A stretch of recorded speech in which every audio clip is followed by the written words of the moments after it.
So one day there was an elderly man who was on his walk one evening, and it was a beautiful fall evening. It was kind of cold and crisp, and there was this nice breeze blowing, and suddenly the old man heard a little voice, and it said, "Help me, help me." And he thought, "What's that?" So he looked around, he couldn't see anything, so he walked a little bit further, and he heard this voice again. It said, "Help me, help me." And it's like, where is this coming from? And so he looked down, and here was this tiny little frog on the sidewalk that had been hopping with him. And he picked up the little frog, and the little frog said, "I'm really a beautiful princess, and if you just kiss me, I'll turn into that princess, and I'll love you forever, and we'll hang out, we'll have a blast." And the man thought for a little while, and he looked at the frog, and he put the frog in his pocket, and he kept walking. And the frog peeks out of his pocket and says, "Hey, why didn't you kiss me?" And the man said, "Frankly, my friend, at this stage in my life, I'd rather have a talking frog."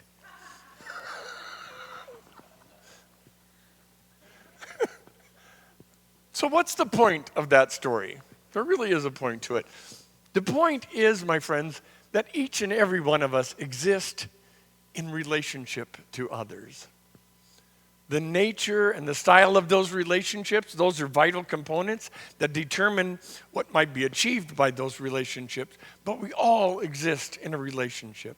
Excuse me 1 minute. The thing about the Trinity that we celebrate today, the thing about that is that what you and I think, can best relate to is the fact that the Trinity is a relationship. The Scottish philosopher John McMurray said this. He said, the self is constituted only by our relationship to the other, right? That we only define ourselves as our relationships with one another. And it's kind of like the elderly gentleman with the frog. Our very existence is defined by that relationship or those relationships in our lives. I know as I was serving as a prison chaplain in Rush City, we began a therapy dog training program. And you would think at a maximum security prison that would be the least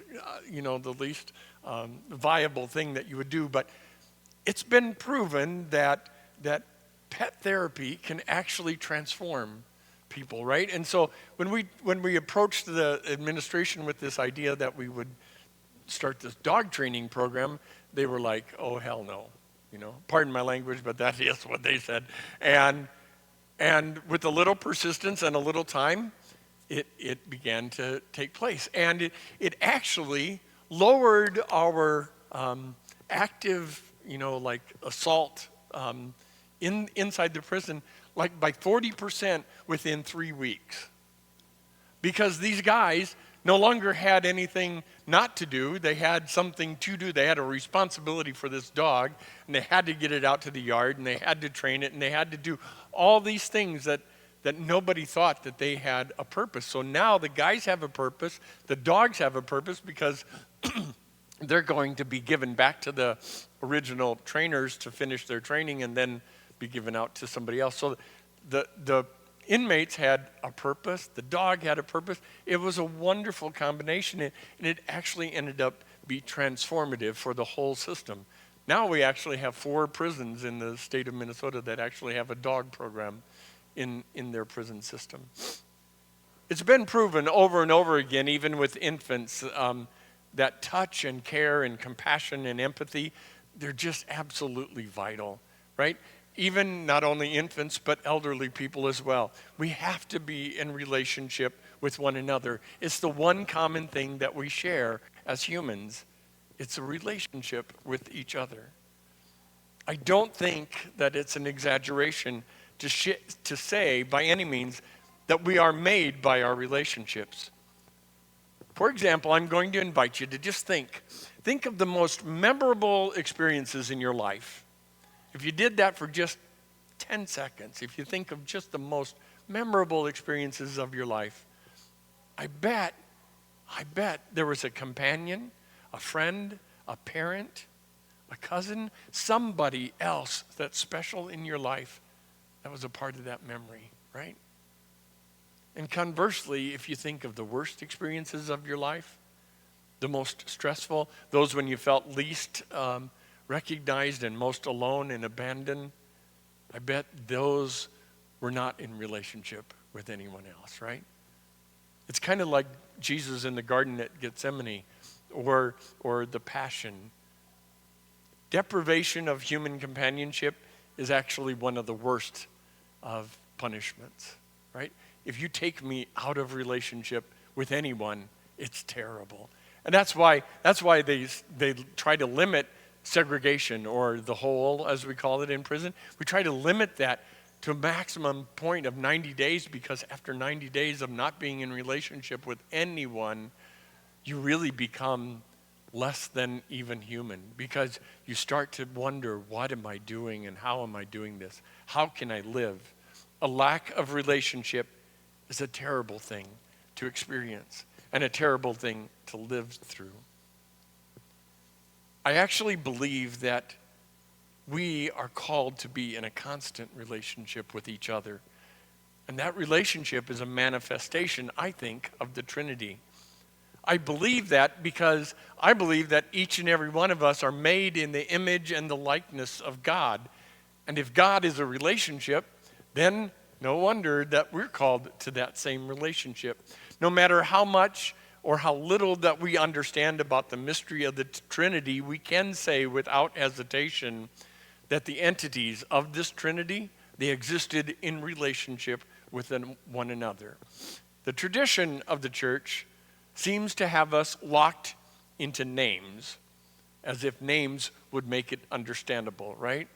So we all know, traditionally we refer to it as Father, Son, and Holy Spirit. But those names don't make that relationship understandable. I believe that the historical names that we have given to that relationship are not always helpful, especially as we mature and grow in our faith. Why, my friends? Because love, which is a definition of that relationship in the Trinity, love doesn't have a name, and love doesn't have a gender. I think we could all agree that we have experienced real, authentic human love from both male and female persons in our lives. Creative love, that love that generates wholeness and authenticity and creativity and joy, is truly beyond any name. And redeeming love is that love that wraps our own brokenness in the gauze of healing and of mercy and of forgiveness and of compassion, and nurtures us back to wholeness and holiness. And sanctifying love is that love that encourages us to be and to become our best selves, even when we're not living it in this present moment. Such relationships and experiences are probably as close as we can possibly get to knowing what divine love really is. Every striving of our souls is a strive for relationship. The Trinity says that God is a community, and that's what we seek. The Trinity says that God is a relationship, and that's what we search for. The Trinity says that God is love, and so each and every one of us yearn for love. We can't help ourselves. Each and every one of us were made in the image and the likeness of God. We mirror our origins. So every act of love, from support to a hug to an intimate touch, is a manifestation of the Trinity, the very image in which each and every one of us were created. So our task is, as the gospel said, to go make disciples of all nations. In other words, we simply have to love others, whether they like it or not. We are we because God is God. We have to be in relationship with one another.